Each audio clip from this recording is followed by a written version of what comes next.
acai roots. More than a berry, a lifestyle.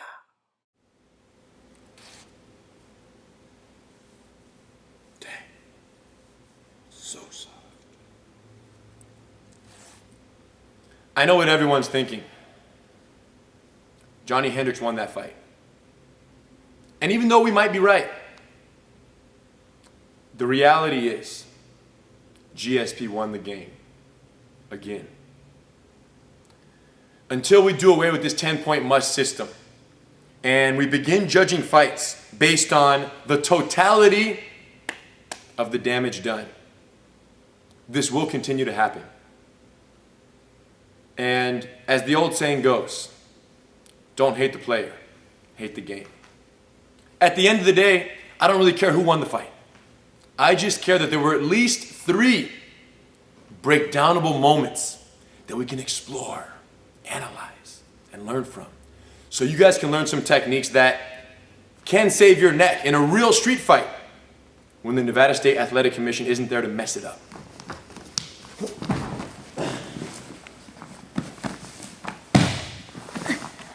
I'm Eve Torres, and this is Gracie Breakdown.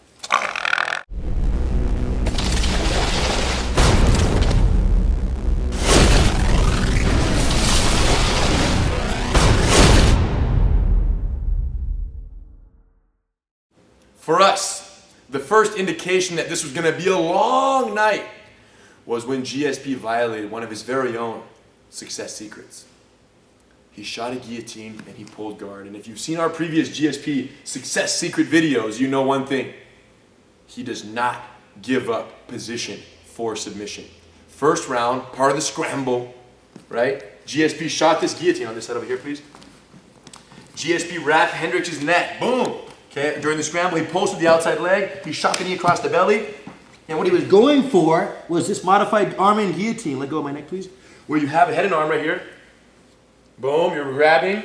This leg is over the person's back. Now, for some of you, they're like, wait a minute, why did he do that, and why did it look so loose? Well, this guillotine in particular, when you shoot it from the kind of a turtle scramble position, what it does is it blocks the top person from going in the direction that they want to go. So Eve has me here. If I'm going to defend a guillotine, put your right leg down. I'm going to have to get over here to the other side of her body. And she knows that, or he knows that. So the knee across my belly and the leg over my back prevent me from going the direction I want to go. And now, while keeping her legs very tight, she begins to curl down and in.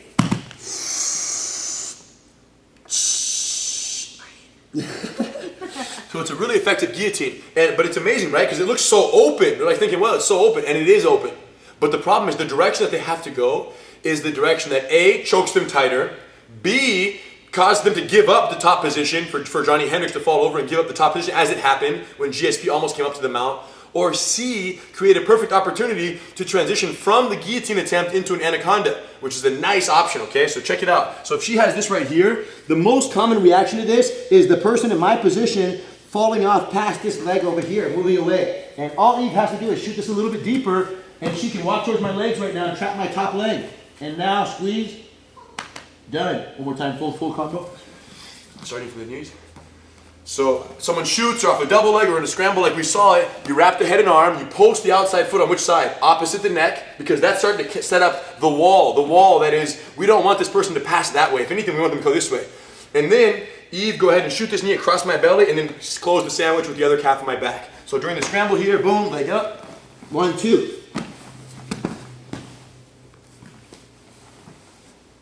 3.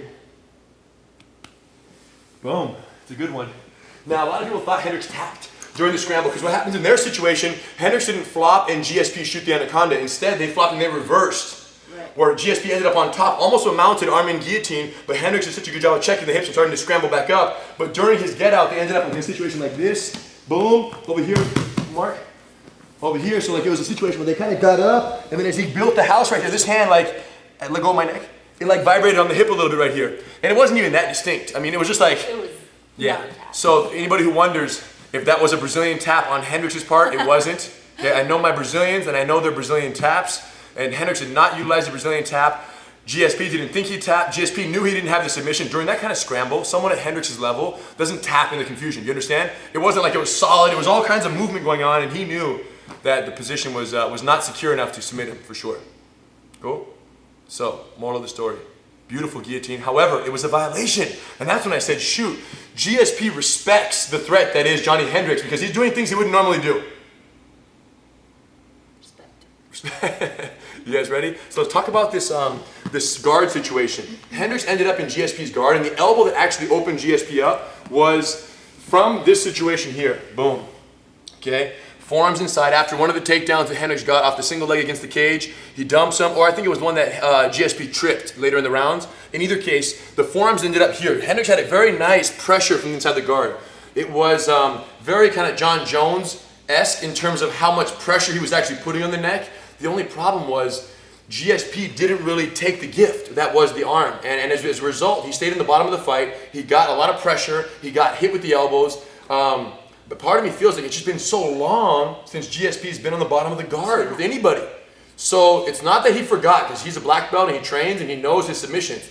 But I think that he just didn't want to risk the submission, because going for the submission, you almost lose control. So we're going to talk a little bit about right now what GSP or someone in GSP's position could have tried when Johnny Hendricks' pressure from inside the guard was so strong, because traditionally, where does she want to have her hands? Inside my arms.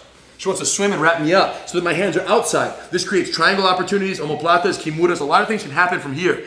But if I get inside and I do this, she can normally swim back inside. Look, if I'm sitting back. The problem with what Hendricks did is he was here. Swim back in. Look how much pressure. You see the humerus bone here?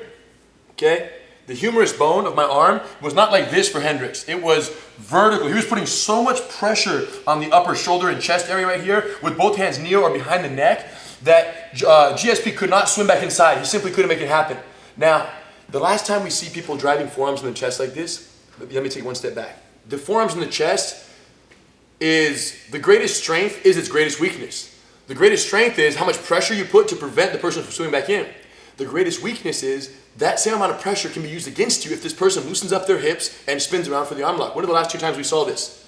Anthony Pettis versus Benson Henderson. And the most memorable one before that was Vitor Belfort and John Jones. There were others, but these are the two that come to mind that we've broken down.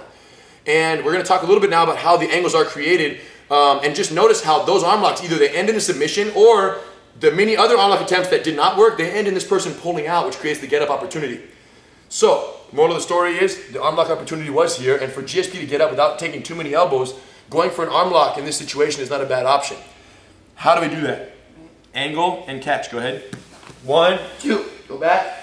Now what's interesting is, just to draw the topic, Eve's going to talk a little bit about the different grips and different hand positions that you might use and the different angle creation mechanisms that you can use from here. Yeah, people always ask what's the best grip, right? What's the best way to shoot for an arm lock? And there really is no best, right? It all depends on what this person is doing and how they're attacking. So it depends on whether they're giving you too much pressure right here. Now I need to create space for my leg to land. So I need this blade across and I'm going to shoot my hand underneath. Also, how I achieve this angle, there's two ways I can do it. One is foot on the hip over here, if he's further back. Another is just thigh on the hip. Pushing off this thigh here. Boom. Okay, so show the foot on the hip one slowly.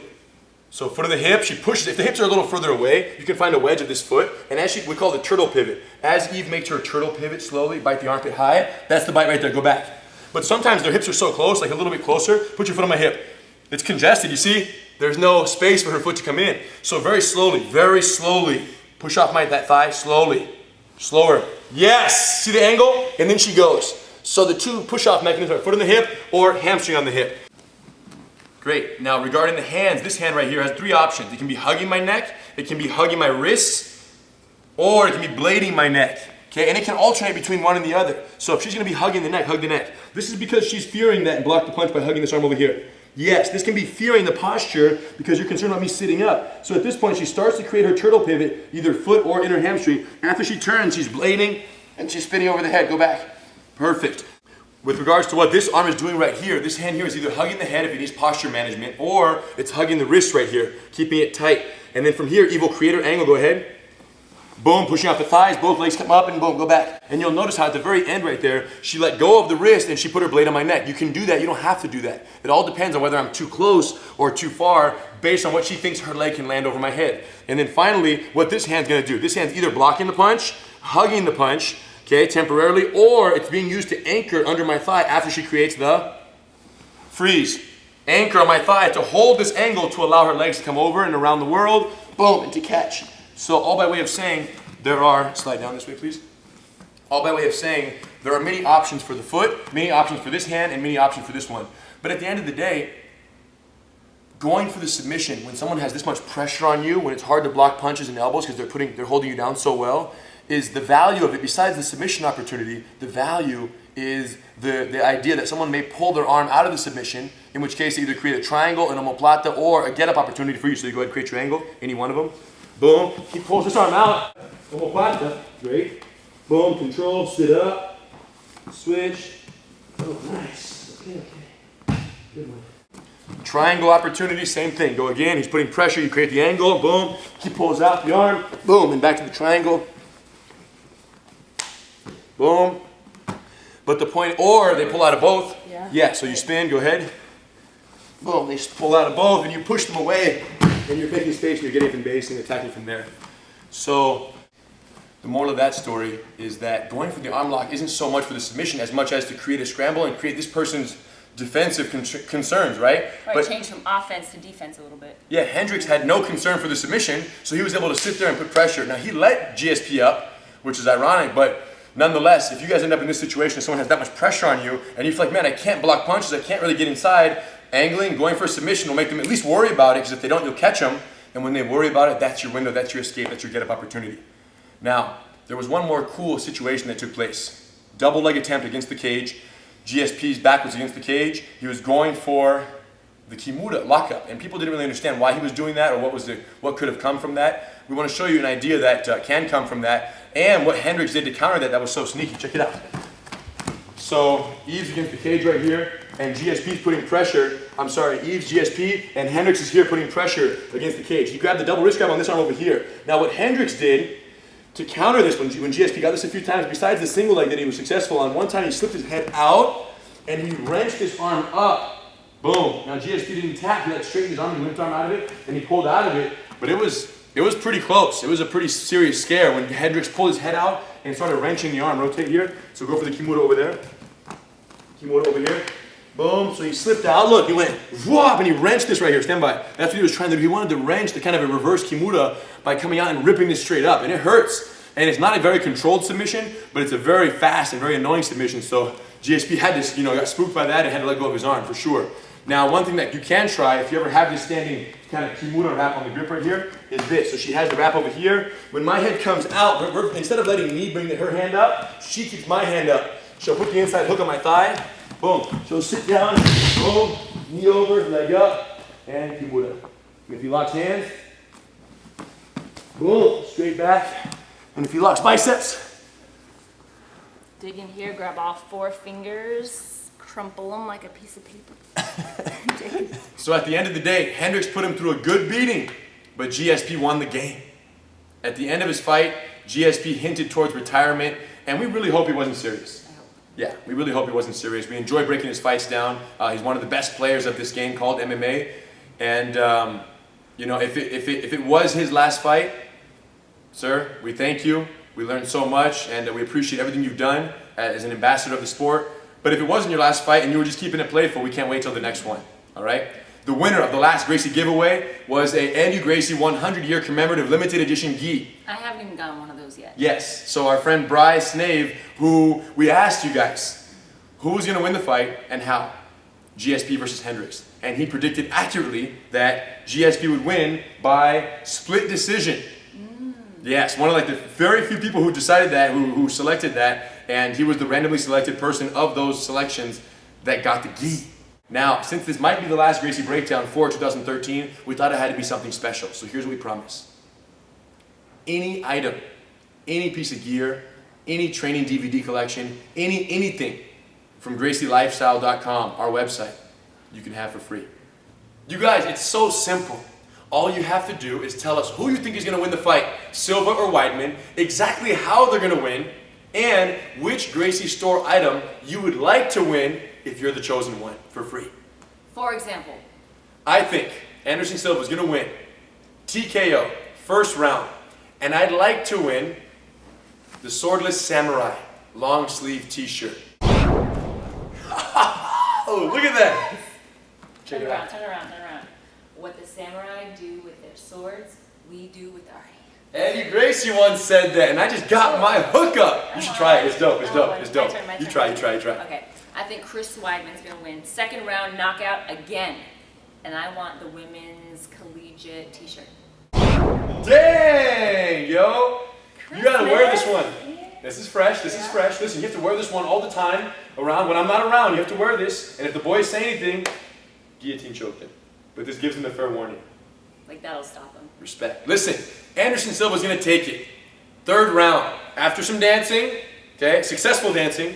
Third round, takedown off the little punches. He's gonna fall. He's gonna give his back. Silva's gonna finish it. Rear naked choke. Third round. And when he does, I want to win the new Copacabana hoodie. 100% free. Dang! Lucky. So easy, you guys. It's that easy. Check it out. Turn around. Thumb holes. Fresh. Thumb holes for sleeve retraction. Those who like the thumb holes, okay? Okay, I want my turn. Yes. My turn. Okay. For sure. Chris Weidman, second round, heel hook, what he almost got last fight, yes. And when he does, I want that new cozy, cuddly Sherpa hoodie. Cozy. So cozy. lovely. You saw me wearing mine in the beginning, I was jealous. and you voted for yours. Got it. So clever. So clever. Listen, you guys, it's very simple. Fifth round, flying triangle. Weidman's going to come in, throw the big right. Silva's just going to elevate, levitate, gravitate, connect, drop, hold. Weidman's going to go for the standing, sit down, bring the leg over, chest down in defense. He's going to keep it. Triangle armbar off the flying triangle. Fifth round, guaranteed. And when he does, I want to win the new Gracie sweatsuit, top and bottom. Yeah! I want one. Yes! Now we can go jogging together. We can go jogging together on Twin Day. I know. Listen, you guys, at the end of the day, we can all make as many jokes as we want, but here's how it's going to go down. First round. It's never happened before in UFC, this is history. First round. 12 seconds in. Weidman comes out with the left hook. Silva inverts, entangles the arm, flying omoplata. First ever in UFC history. And when it happens, I want my Gracie Jiu-Jitsu industrial floor mat. Holy moly, look how soft it is. This is amazing. Gracie Jiu-Jitsu. Leave your ego at the door. Everyone who trains Jiu-Jitsu knows what this means. Okay, come to the mat, no ego. Come to the house, no ego. Wait, Can we put this in the house? you just said this is an industrial format, meaning it's for the business only. Fine. They do have a residential one too. Of course you do. This one's good for the house. Let's be real. Are we cool or not? Yes. Thank you. You guys, residential. So here's the deal. This is probably the last Gracie breakdown of 2013 until our friends Anderson and Chris Weidman get at it on the 28th, and we'll do one after that. And that being such, we thought we had to give you guys the holiday gift right now. We've never done this before, but anyone who jumps on at Gracie University before December 31st, before the new year, the first 10 lessons, 1 through 10, the 10 lessons are good. They're very good. Triangle, clinch, punch block series. Basically, if I were to get in a fight with anyone in the world who does not do jiu-jitsu, they're going to get choked with lessons 1 through 10. All 10 lessons are free. Available for anyone who gets to Gracie University before the new year. Now, there's a lot of people out there who just don't think learning jiu-jitsu online or from home is even possible. And those are the people who need this most. Yeah. It's very possible. People are doing it all over the world. The product and the results are ridiculous. And if you're one of those people who says, no, it's not possible, this is perfect. Get on Gracie University, see what the hype is about. Don't knock it till you try it. Yes. So here's the deal. It's November right now. November, December, January. Right. Some of them are thinking, oh, no. I'm going to wait till January 1st of 2014 to start Get training, started. New go Year's back to the resolution. mat, to start losing weight. There is nothing special about January 1st. Mm-mm. In fact, if you start now, by January 1st, when all of your friends start training, you're already going to know how to clinch, take them down, maintain them out. They roll to their stomachs and you Triangle can choke them out. choke or rear naked. Yes. So by the time January 1st swings around, you'll be choking all your friends. You're going to be way ahead of the game. Moral of the story, Gracie University, first 10 lessons, we've never done this before, are free for everyone until December 31st. Okay? Don't miss the opportunity, get the knowledge, learn the techniques, and start off the new year with a rear naked choke. You guys, it doesn't get any better than this. Thanks for joining us. Keep it real, keep it playful. And happy holidays. And Happy New Year.